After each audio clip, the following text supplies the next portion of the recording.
just sealed the deal for my second property in Japan. Woo! This is what I'd call a perfect Akiya. Built in 1993, the house is in great condition inside and out. It has a mix of traditional Japanese character and modern comfort, with a proper bathroom, a western toilet, and even mountain views. The location makes it even better. It's in Myoko City, just 15 minutes from Lotte Arai Ski Resort, one of the snowiest in the world, and 25 minutes from the beach. But it still has all of the convenience of city life. Supermarkets, stores, and even a Shinkansen station to Tokyo just minutes away. In this video, I'll take you through the day I inspected the property, and stay to the end to see the moment I bought it. This is the start of another property journey in Japan.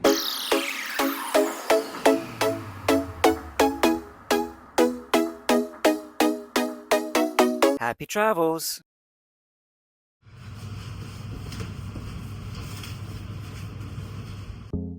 This is my second property purchase in Japan. I run a business called Orija, short for Original Japan, where I create bespoke travel experiences. I also run this YouTube channel focused on travel and property. With the business growing, I was looking for a new project. Something that could either support the business, become a full-time renovation series for the channel, or even both. This place checked all of the boxes. And today is the inspection day.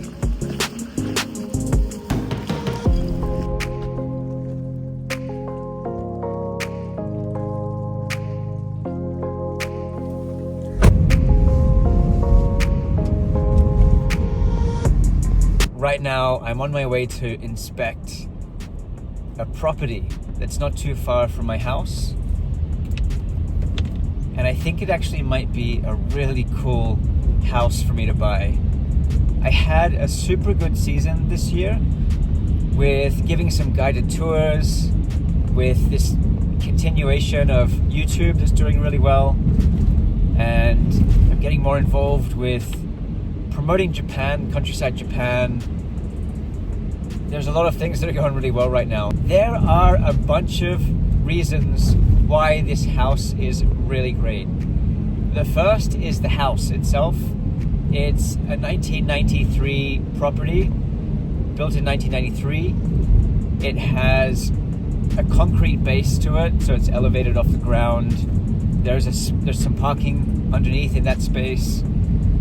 The house itself, because it's newer, 1993, there's actually not a lot that needs to be done to it. What I'm really excited about though is the location. So it comes down from the mountain, it goes north towards Joetsu. Super close to Lotte Arai, and it's super close to the ocean. Surfing, mountains, it's all right there. But on top of that, it is within 10 minutes from a Shinkansen station, from a bullet train, which means there's a direct train to Tokyo. That'd be great for international travel, for when I have to visit Tokyo for business and events. It's really going to be convenient for commuting. So everything just lines up perfectly for this place. As we start coming down the mountain, we'll notice that the snow levels drop significantly. And that's just going to make life easier with the property, still within reach of this incredible snow. It's still in snow country, but the level of snow is just going to be manageable. And there's more of an urban feel down here. It's very residential and within reach of Joetsu City. Very convenient for life, and very convenient for life balance. This is my first time seeing the house really up close. So instead of doing a walkthrough tour, I'm going to talk through what I'm thinking during the inspection and what I'm looking for. Hopefully this gives you some ideas of what you can look for if you do a property inspection. My background is construction management and property development, so I'm very familiar with property and Akiya. I start from top down and I check the roof. I'm looking for any damage, any sagging or uneven lines. I'm looking at the flashings and checking if there's any visible leaks or any rust in the roof. I'm also looking for moss buildup or water pooling. Then I look at the walls and I check for peeling paint or cracks, any damage to the siding. Is there any signs of rot or any water damage anywhere on the walls? I'm also checking the windows for any gaps. Then I look at the foundations for any visible cracks in the concrete. Is there any signs of settling or shifting? Any rust or corrosions in the foundations? I'm also inspecting for termite activity. White ant is huge in Japan, and it can be a big problem. I like the design on the outside, and everything looks solid from a construction point of view. How about you? Is there something you spot that you think might be a problem? Do you like the design? Let me know in the comments. Let's head inside and check out the interior. A common problem for Akiya and older houses in Japan is uneven or sloping floors. So that's one of the first things I look for. With the floors, there can also be some soft spots. And sometimes this is termite or rot damage. But straight away, my impression of this place is that it's in great condition. What I love about this place is that there are two distinct design styles. There are those traditional Japanese elements and characteristics that we all love in this design. The tatami, the wood, the shikui walls, the washi paper, and shoji doors. It's a beautiful space. For the ceilings, I'm checking if there's any water damage, and these ones are really clean. So I'm happy with how this is for this inspection. There's also no signs of mold, which is a great thing for a property in Japan. It's a huge problem and a common issue. Next, let's go into the kitchen.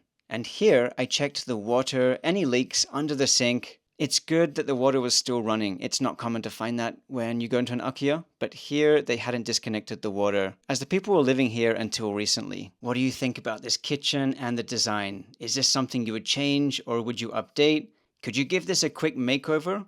Or would you change the whole thing? This kitchen is very much usable as it is, and maybe this is just a quick paint or change the doors and change the handles. What would you do? Let's check out the bathroom. And in here, we have the standard style Japanese basin and the mirror, or the whole unit together. Next to that is the laundry. I checked the sink and the plumbing for these and they were good. Here we have a unit shower. This is the most common that you find in Japan. The benefit of the design is the insulation in the walls to keep you warm in the bathroom. It also has a built-in fan, which helps too for insulation. It's a very practical style and might not be the most beautiful, but it is a good design. Another added bonus to this house is it comes with a Western toilet, not the squat toilet. In Japan, this is called a Western toilet, and it's also connected to city sewage. In the first house I bought, nobody liked my squat toilet. If you want to have a tour of my other house that I first bought, you can check out the link here. Let's head upstairs. And the first thing that I notice is I'm not climbing a ladder. These are regular stairs. At the top of the stairs is this bright window, and we can't see the views today, but over there are the mountains. There's a river down there. On the other side of the river are some sakura, cherry blossoms. Let's look in the first room, and the floors are beautiful.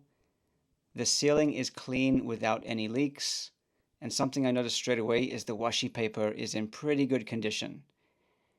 I got distracted by the view of the garden, still covered in snow. It's late winter, but there's snow still here. It's nothing like up where I live on the mountainside, but we still have snow here. The wardrobes are clean, everything looks new.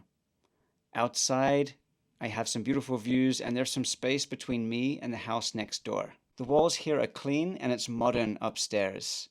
Everything's been cleaned out really nicely in this place. Even though it's Akiya, nothing has been left behind. There's definitely been some renovation here at some point, and I can tell that the wallpaper has been replaced. Another giveaway is this side of the room, where the wardrobe has been updated. I'm not sure if the floors have also been updated, but they're in great condition too.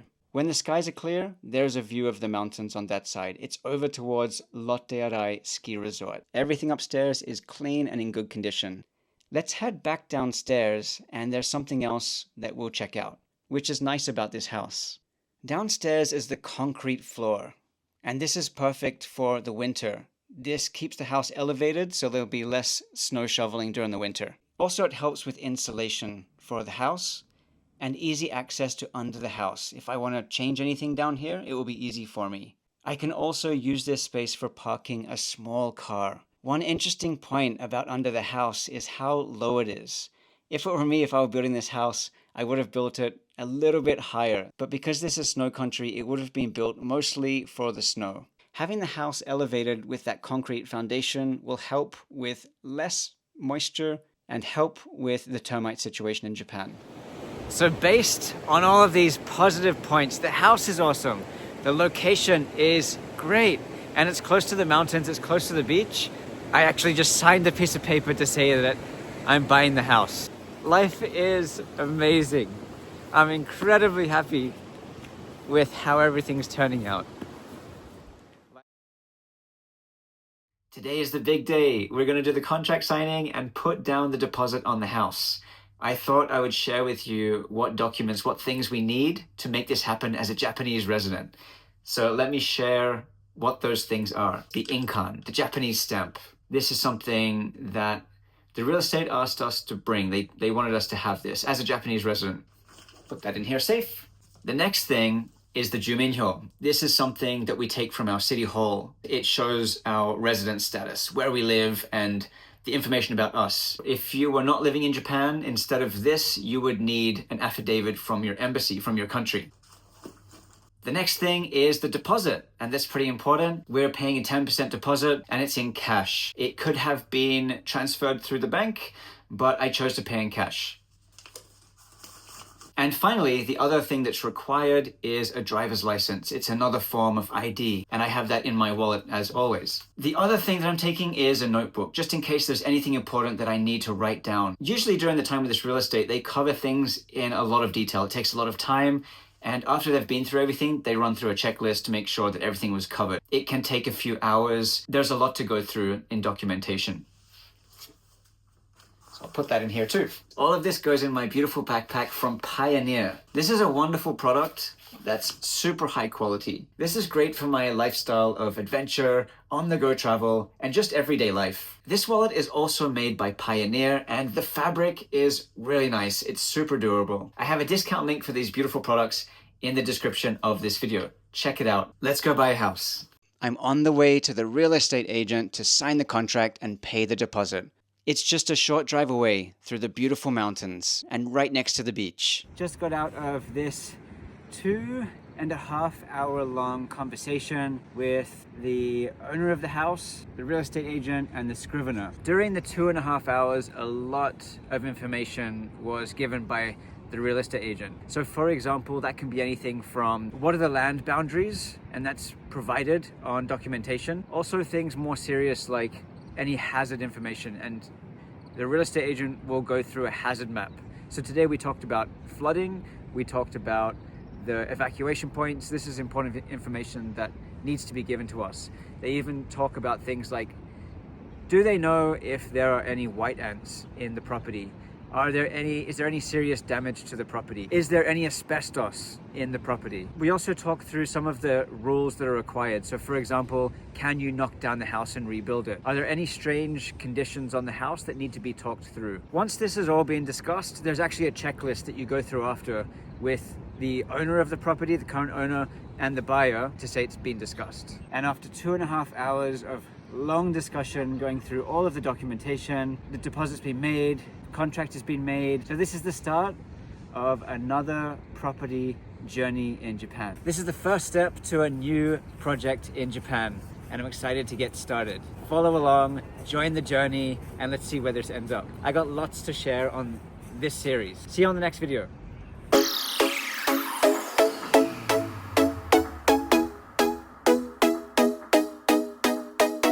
Happy travels!